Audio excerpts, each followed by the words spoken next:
100 দিনের কাজের পাশাপাশি বাংলায় চলবে চোর ধরো জেল ভরো প্রকল্প।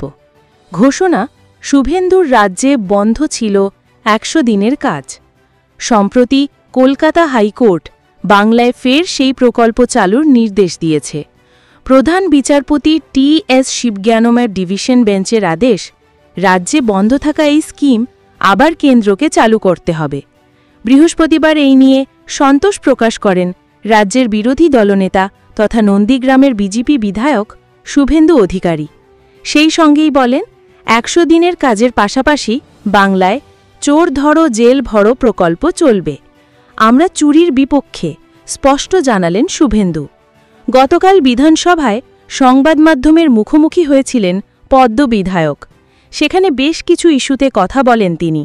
উঠে আসে 100 দিনের কাজ নিয়ে হাইকোর্টের নির্দেশের কথা। বিরোধী দলনেতার দাবি, এই প্রকল্প নিয়ে কেন্দ্রের হাতে সম্পূর্ণ ক্ষমতা দিয়েছে আদালত।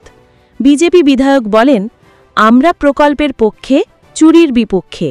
চোর ধরো জেল ভরো প্রকল্প চলবে, চুরি করতে দেওয়া যাবে না।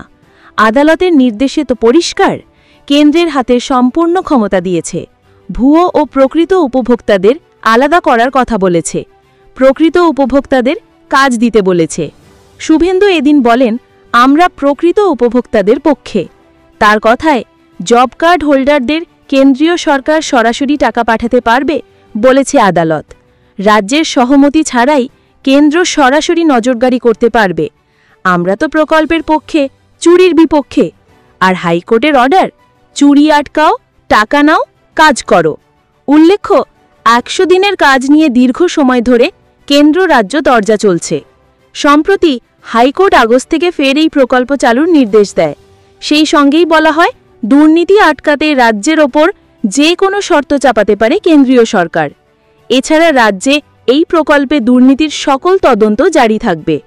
এদিকে হাইকোর্টের এই নির্দেশের পর ফের একবার বকেয়া চেয়ে সরব হয়েছিলেন মুখ্যমন্ত্রী মমতা বন্দ্যোপাধ্যায়। তিনি বলেন, আমাদের টাকা আমাদের ফেরত দিতে হবে। এই কাজ যেদিন থেকে বন্ধ হয়েছে সেদিন থেকে হিসাব করে টাকা দিতে হবে।